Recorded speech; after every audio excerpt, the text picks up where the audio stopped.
रत्नागिरी शहरातील पाणी कपातीचा निर्णय आता एप्रिल महिन्यापासून लागू होणार आहे। रत्नागिरी नगर परिषदेनं आजपासून म्हणजेच दर सोमवारी रत्नागिरी शहराला पाणी पुरवठा न करण्याचा निर्णय हा मागे घेतलेला पाहायला मिळतो आहे। दर सोमवारी पाणी पुरवठा बंद करण्याचा निर्णय रत्नागिरी नगर परिषदेनं घेतलेला होता आणि त्याची अंमलबजावणी जी होती ती आजपासून या ठिकाणी सुरुवात होणार होती।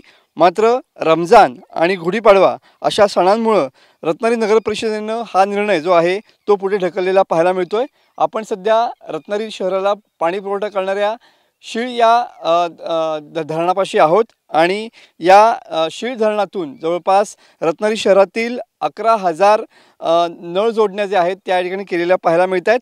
तर सध्या शीळ धरणामध्ये एकूण जर पाणीसाठा बघितला तर शीळ धरणाची क्षमता 3.666 दशलक्ष घनमीटर पाणी साठवण्याची क्षमता या धरणाची आहे। तर सध्या शीळ धरणामध्ये 2.051 दशलक्ष घनमीटर इतका पाणी साठा सध्या या ठिकाणी पाहायला मिळतो आहे।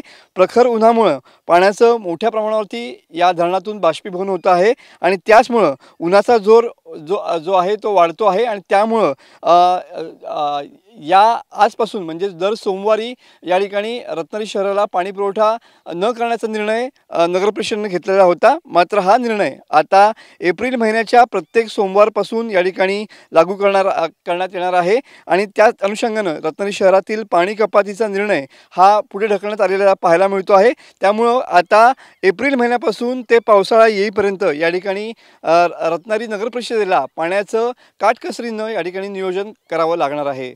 कॅमेरामन समीत गजनेसह मी मनोज लेले, TV9 मराठी, रत्नागिरी।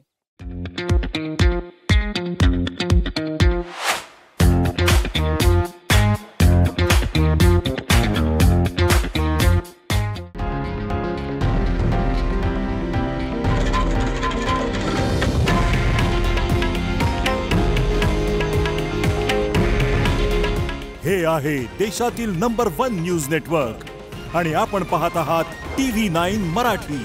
काळजी तुमची, हित महाराष्ट्राचं।